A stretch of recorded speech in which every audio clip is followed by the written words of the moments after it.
thank you everyone for coming and hearing more about Arts Unboxed. So what is Arts Unboxed? Well, Arts Unboxed is a platform for touring ideas rather than people. And the basic premise is that artists can box up recipes for participation and performance, which can then be replicated by other artists and producers and venues across the country. So the boxes contain everything needed to replicate the project, but in many instances, the buyer is also given a level of freedom to adapt the project idea to suit their own setting. So it's a way really of monetizing ideas, and we're really hoping that it will be a way that you can diversify your own business and grow it within a family of like-minded artists. Before we get started and find out more about how it works, I wanted to tell you what's on that platform at the moment. Now, these were all, other than one, commissioned through Cultural Recovery Funds. So they were commissioned especially for the platform to launch the platform. We've got The Riddle, which is a digital scavenger hunt. That's by John Darvell. We have MIDSUMMERLAND, which is an audio adventure for families, which is by Anatomical. We've got Familiar Spaces, which is an inclusive choreographic framework, and that's by Annie Vicky Sarah. Hopes and Dreams is a creative delivery framework designed for young people, and that was written by Temujin Gill. Dance Your Socks Off is an interactive dance game, and that's by Pervez. And then we have Dance Connects, and that's by Joss Arnott. There's 9, I think, of those very small little pieces of framework for creating a digital dance performance. And then we, as Greenwich Dance, uploaded the Discover Arts Award online, which is a project that we created during the pandemic, which is to celebrate Black British artists. So that's what we have on the platform at the moment. But there's a lot to dig into, and I'm sure that you want to know how it works, and you'll have some questions, some of which I'm going to try and preempt. But first, let's find out why we thought this was needed. So what is it trying to solve? So firstly, it was created during the pandemic, as I said, using the Cultural Recovery Funds, but the issues it seeks to address have been with us long before COVID. One of those is the absence in the dance sector of passive income. And by that, I mean royalties, checks that just come through your door that musicians receive, which I've never heard a dancer ever receiving that I know in any way. During the pandemic, I listened to a podcast where musicians were talking about how grateful they were for their PRS checks. And it occurred to us that no dance artist that we've ever seen was getting anything like that. So to get paid, the dance artists we know have to create more work, which is exhausting. So Arts Unboxed is trying to create a brand new passive income stream. It's setting out to create a saleable product from an idea. Admittedly, the 6 artists on the site received commission fees, and they were able to create new projects. But projects that you have done and are now sitting in a drawer, perhaps, there might be a set of lesson plans or files that are on your computer. It might be a project idea that you tried once for one venue, but you haven't relived that again. That would be the perfect thing to become a box and sit on the site.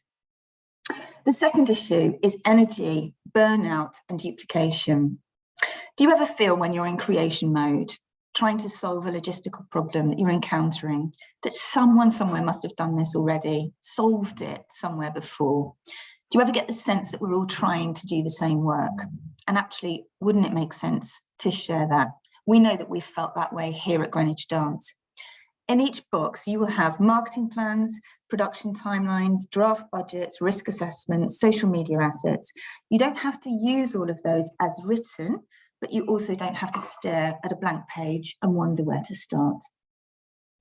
And lastly, the fragility of the portfolio career and power imbalances between organisation and artist.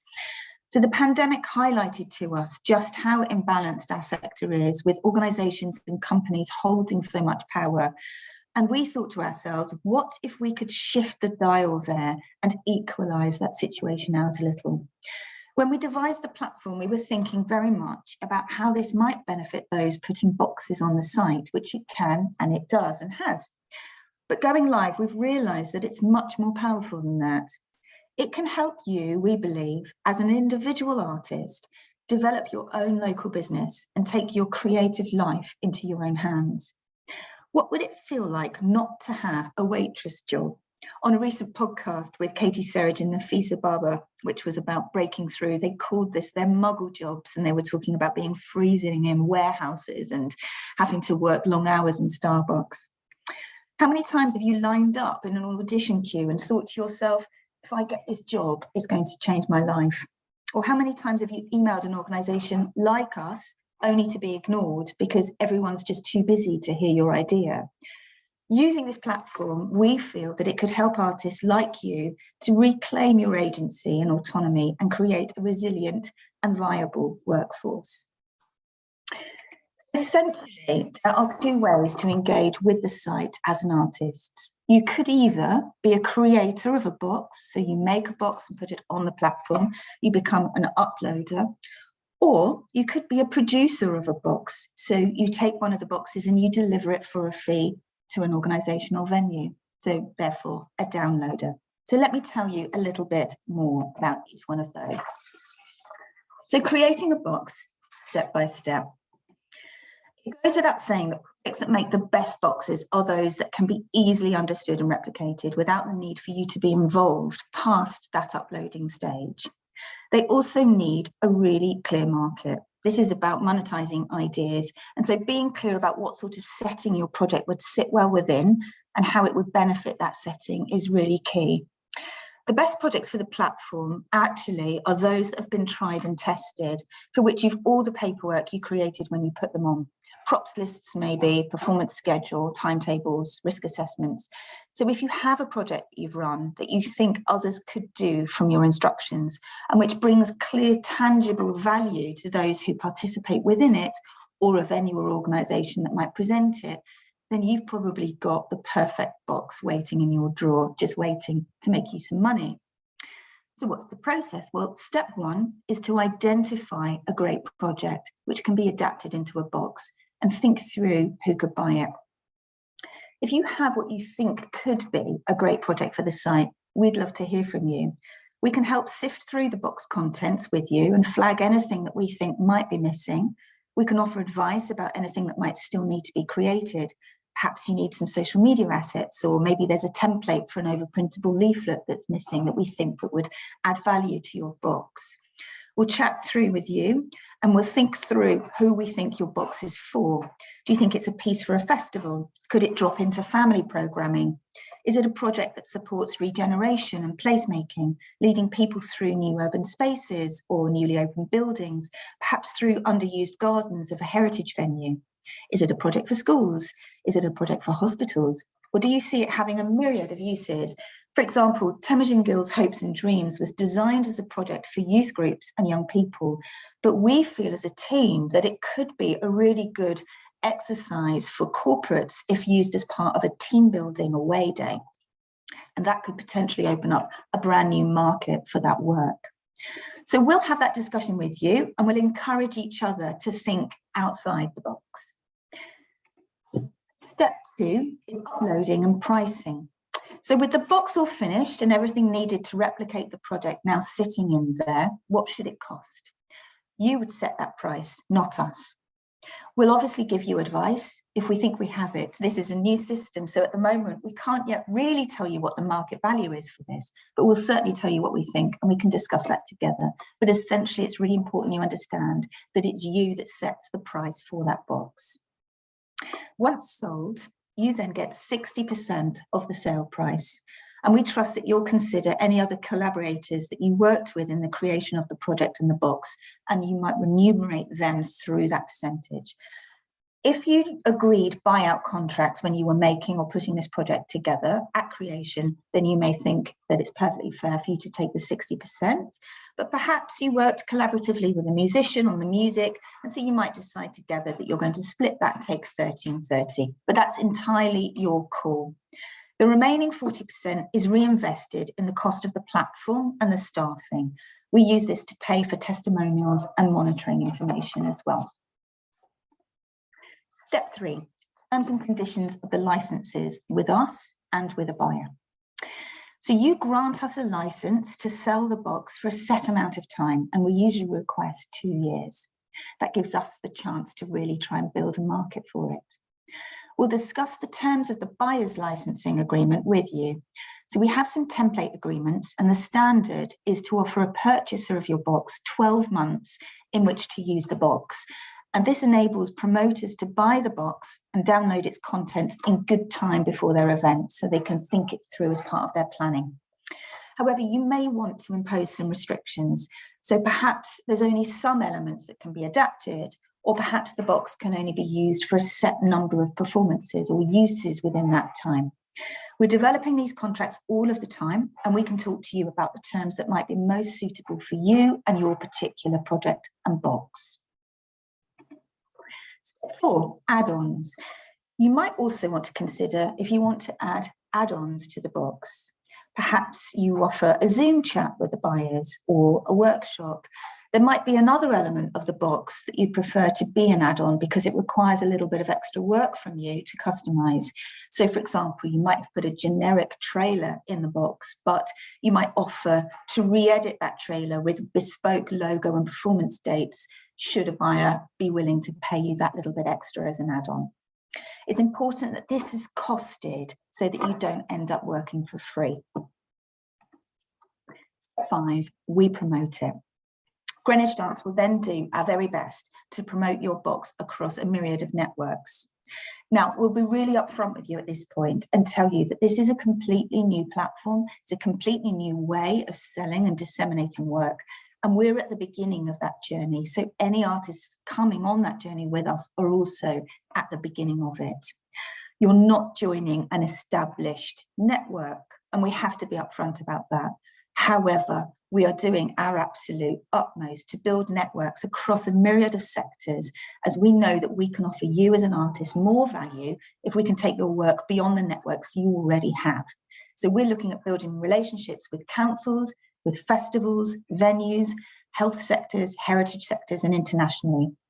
Obviously, anything you can do to help promote the box is also great, and you're not excluded from delivering the project yourself, but we do ask that anyone delivering the box buys it from the site, or that you point them towards the site to buy it.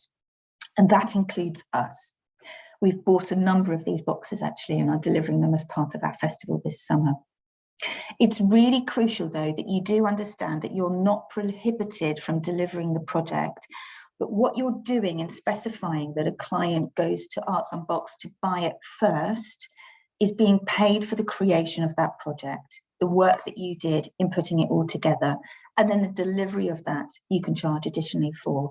And if I can just put that in context as an example, if you were talking to a venue about a tour that you're about to deliver with them, and they say, oh, we've also seen that project you've got on ArtsUnboxed and we'd really love you to deliver that as well. What you need to do is direct them to ArtsUnboxed, buy it from there, and then you can discuss with them the cost of the delivery of that if they then need a producer to do it. So step 6, you get paid.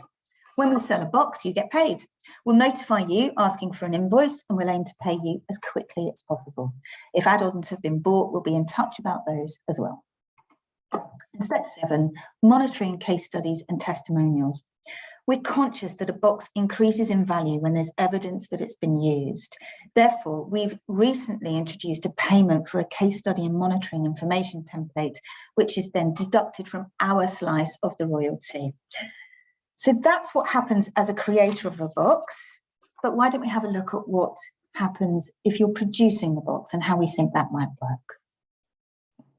This is a picture of MIDSUMMERLAND, which was a box that was developed by Anatomical. It's an audio adventure for families, and they go out on a little walk listening to this little festival that is downloaded and hit on their MP3 player.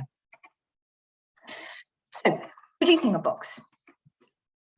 Originally, we anticipated that this platform was going to be used by venues, and we imagined them buying directly from it. But it hasn't actually been that simple. The markets that we want to crack in the non-dance or non-theatrical sectors don't have, we've found, the resources or knowledge to find a producer to recreate these boxes. So, for example, something like MIDSUMMERLAND that I just showed you there could really work well in a hospital setting, but we've been speaking to those settings and they still feel that they need and don't have access to the person with the expertise to be actually able to deliver that, even if they were to buy the box. So we know that we still need producers to be involved in this. We still need artists like you to be involved in that role. So as we mould this over, we recognise that actually the platform could serve as a vital resource for dance artists who want to further develop their own businesses and build more clients and broaden their markets using tried and tested products. ArtsUnboxed could become your toolbox. So how would that work? Well, we think the first step would be you getting to know what's on the site, getting to know those boxes. If ArtsUnboxed is to be your toolbox, you need to get familiar with your tools, right? So over the next few months, we'll be doing much more work on this to help people understand what the boxes are and how they work. But at the moment, what we suggest is that you go onto the website and have a really good look at what we've got on there. And if you do have any questions about how any of these projects works, just book in a chat with us and we can talk you through each box and find out which might be of interest to you in a producing role. Step 2, think about your potential markets. So what markets do you want to develop? What markets are you already working in? Do you love working with young people? Would you like to develop stronger relationships with your local council and arts and culture team? What organisations around you could you pitch work to? Do you live near to a museum, an English heritage or National Trust venue, for example? Do you have a hospital nearby or a health centre? Do your parents or friends work in the corporate sector? What new markets could you crack open with an inventive twist on one of the boxes on the site? Let your imagination run riot and think creatively. Kwesi Johnson said to us on a recent podcast in this current series that there's only so many times you can go begging, hat in hand, to a venue to support your work, but go to them with a solution to a problem they face, and how can they turn you down? So think to yourself, what problems can you solve within the hyperlocality of your area and where you live? And what sort of marketplaces could you be stimulating and growing for yourself using the tools on the site? Step 3, pitch, pitch, pitch. So approach those venues, those markets and those organisations with your idea. And if they bite, cost it up. So what you charge to deliver that project is entirely up to you, but you'll need to factor in the cost of the box from the website. You can buy it yourself once they've paid you, or you could ask them to buy it direct from the site. And we're looking into creating a referral code to help support this aspect.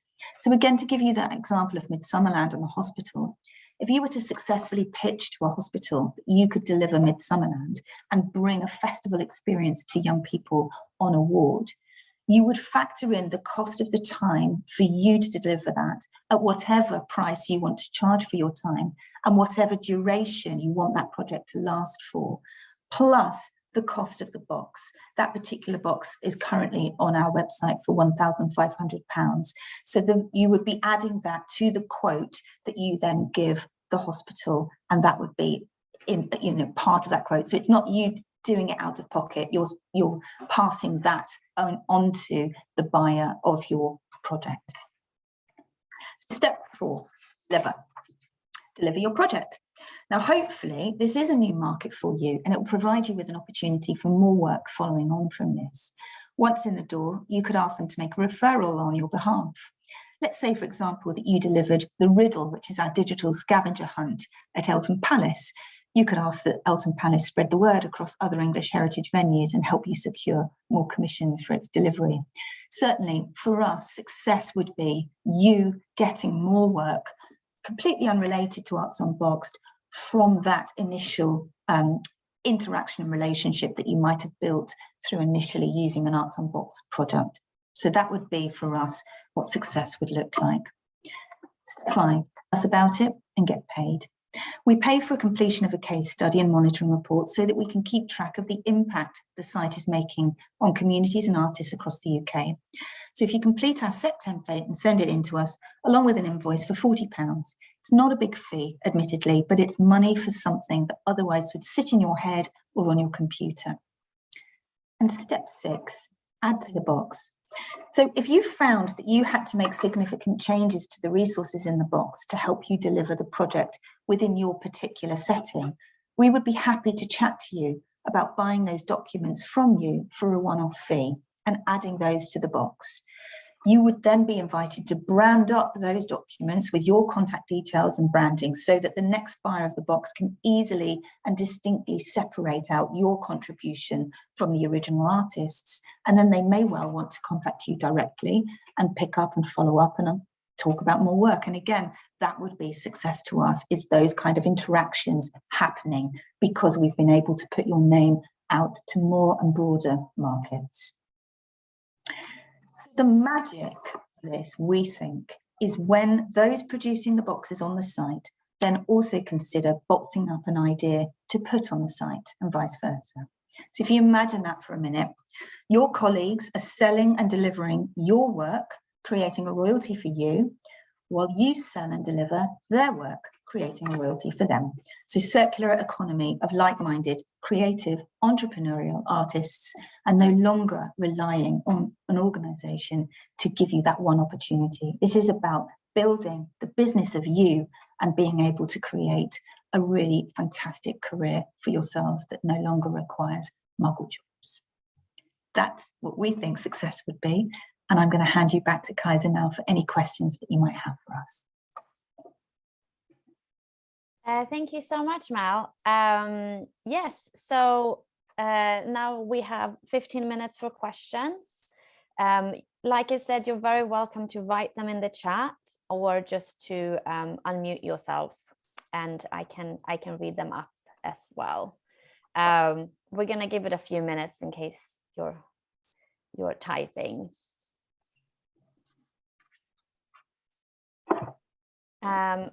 As well, if you also don't have any questions, and you're also very welcome to head out, and we hope that you have a very lovely day. And thank you so much again for joining us. You will receive a recording of this or a link to a recording that has captions. And we're always here for any questions. I wrote my email in the chat as well. So yeah, we'll give it a few more minutes. Should add that feedback as well is just as valuable as questions. So maybe it's just a response to what you've heard and how that makes you feel would also be really valuable to us as we develop it. Right, so our first question, how would staffing of boxes work, i.e. if there are dancers that need to be involved? Would this be the responsibility of the producer or the box creator? It's the responsibility of the producer. So the box creator would outline what's needed to replicate their box, and then the creator is no longer involved. So one of the analogies, I don't know if this is helpful, that we thought about when we were first designing this was a recipe book. So if you imagine Jamie Oliver writing his recipe book, he gets paid for writing the book. He gets a royalty every time it's sold, but he's no longer involved in making those recipes.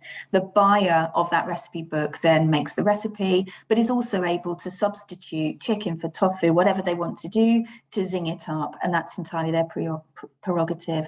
So in this instance, I'm trying to think if we've got a box that does require dancers. Yes, Dance Your Socks Off, for instance, requires a couple of dance artists to deliver the tasks. Then the producer would go through the process of recruiting those dance artists. But again, if you were pitching that, say you were pitching that to a council to be part of their festival, you would cost in those dancers so that it's not coming out of your pocket.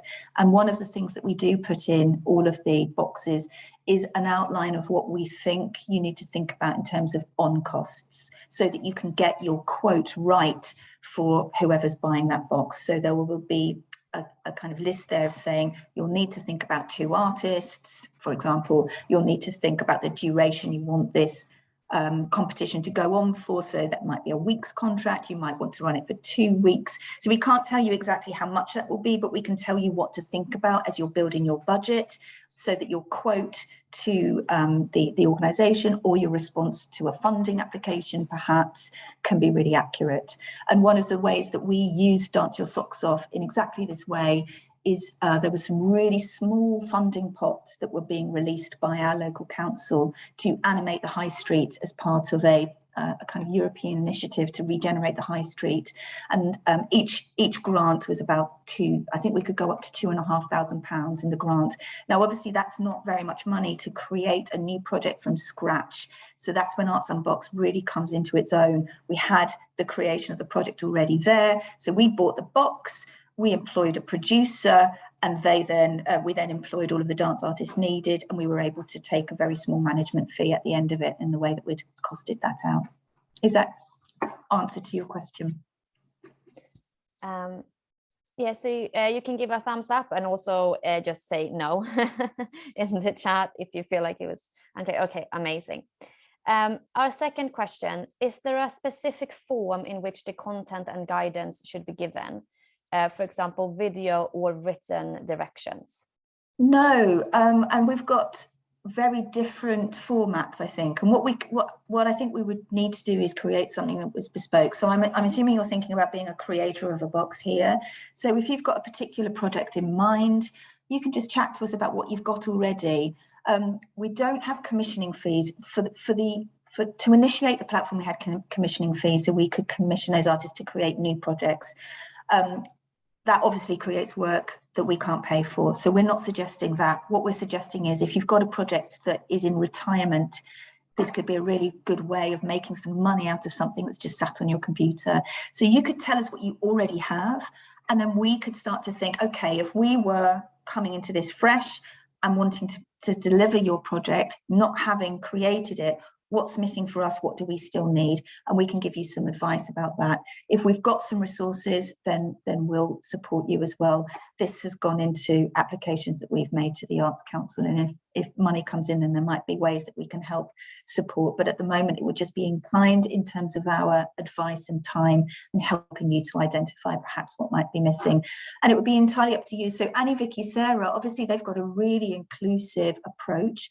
In the design of these boxes, we had an access consultant working with us, so she gave our artists lots of advice about how they could make the boxes really accessible. So we can certainly share lessons we've learned during that process with you, and guidance around good practice. But it's really what's manageable and what's available and what you already have. Thank you so much for joining, and have a wonderful day. Keep in touch, and thank you so much for coming. Yes, and I just want to add to that question that I also think it just depends on kind of like what Melody said, what the project is. So for example, MIDSUMMERLAND, which is an audio adventure, you don't really have any videos. It wouldn't really serve that project. But for example, Dance Your Socks Off, which is a tutorial in how to do a dance game, having videos for that is almost needed in order to really understand, because how do you explain a movement by text? Obviously you can, but it's very useful to have both. So I think it depends a little bit what the project is and how it can be best explained, but it doesn't have to be one way or the other. Great. Thank you so much for your questions. And again, if there's any feedback or anything that you feel that you want to know more of, we are here for the next 10 minutes. So feel free to shout anything out. Hello. Hi. I don't have any questions. I just wanted to say thank you very much for trailblazing some new ideas for our creative industry, which I don't think has been being very creative for a while in how we go about producing work. So it's amazing to see you coming up with this new structure and platform, and I really have my fingers crossed that it's going to go somewhere, because I think it's a fantastic idea. So thank you so much, Matthew. Thank you so much. Well, let us know how we can help support you, or if there's any ideas that you have that would be great. We're just, as we said, it was a tragedy for us to see what was happening to freelance artists during the pandemic, and the way that we secured this money. It was the very first round of the Cultural Recovery Fund, that we actually weren't eligible for ourselves, because you had to demonstrate that you would not be viable at the end of the financial year. And we were just about viable. I mean, we were probably going to go out of business the next year, but that wasn't the criteria. It was that financial year. So we knew that we couldn't apply for ourselves. So what we did is we said, look, we know that we're okay, but our freelance dance artists are not, and we need to find a way to try and better support them. And it's against the context of the environmental crisis as well. You know, we don't need to be transporting people and dancers specifically across the country always. Sometimes we do, but not always. So it really did come out of that. So we think that the success will be if dance artists think it's a good idea. If they don't, then it's dead in the water. So that's wonderful to hear your feedback, and I hope we can continue to serve you in that way.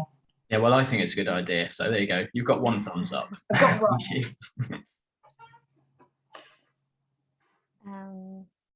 Thank you so much, and thank you so much for coming. Again, we're you know where to find us. My email's in the chat. If you if there's also always info@Greenwich Dance, and it will direct you to the right person. So yeah, thank you so much, Will, and thank you so much, Anna, for coming and for being part of this Zoom. If there isn't anything else, I think we might leave it there. Let's give it a few more minutes. Any other burning questions? If not, you're very welcome to head out, and yeah, we'll stay in touch. Thank you so much for coming, everyone.